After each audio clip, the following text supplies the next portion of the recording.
రైతులు చేస్తారు వ్యవసాయం వారే వా ఏముందో మామ ఇక్కడ పాయసం లోపలికి వెళ్ళి చూస్తే 2 సినిమాలు ఆడుతున్నాయి భయ్య. ఒకటి వచ్చేసరికి క్లాస్ సినిమా ఆడుతుంది, ఇంకొకటి వచ్చేసరికి మాస్ సినిమా ఆడుతుంది భయ్య. సరే ఎటో ఒకటి వెళ్దాం అని చూస్తే మాత్రం ఇక్కడ వినాయకుడు కనపడ్డాడు భయ్య. ముందర దైవ దర్శనం అయితే చేసుకున్నాం, మనకు దైవభక్తి ఎందుకు ఎక్కడికి వచ్చానని చెప్పలేదు కదా. నేను వచ్చేసిన భయ్య ఆవులు వారు విందు భోజనం. లోపలికి వెళ్ళగానే ఎవరు రిసీవ్ చేసుకుంటారంటే మాత్రం ఇక్కడ కుంభకరుణుడు రిసీవ్ చేసుకున్నాడు భయ్య మమ్మల్ని. వామ్మో మామూలుగా లేడు. కుంభకరుణుడి ఫోటో ఎందుకు పెట్టాడో నాకు అర్థం కాలేదు భయ్య. ప్లేట్ లో భోజనం చూసి నాకు అర్థమైంది ఈ ఫోటో ఎందుకు పెట్టారు. ఒక మాటలో చెప్పాలంటే మనం తిన్నా కడుపు నిండదు భయ్య. ఆ ప్లేట్ లో అన్నం చూస్తే కడుపు నిండిపోయింది. నేనైతే టేస్ట్ చేశాను, నాకైతే చాలా అంటే చాలా బాగా నచ్చింది భయ్య. అన్ని ఐటమ్స్ నాకు రాగి సంగటి అంటే చాలా ఇష్టం భయ్య. సరే ఎట్లా ఉంటుందని టేస్ట్ చేశాను, చాలా అంటే చాలా బాగుంది భయ్య.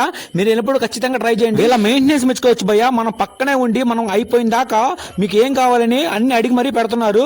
రైస్ దగ్గర నుంచి సాంబార్ దాకా. సాంబార్ అంటే చాలా బాగుంది భయ్య. మీరు ఖచ్చితంగా ఇక్కడ ట్రై చేయండి.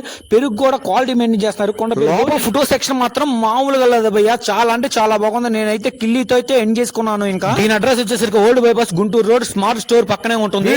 లైక్ చేయండి. ఇలాంటి మోర్ అప్డేట్స్ కోసం మన ఐడిని ఫాలో చేసేయండి. థ్యాంక్స్, నమస్తే, ఉంటా.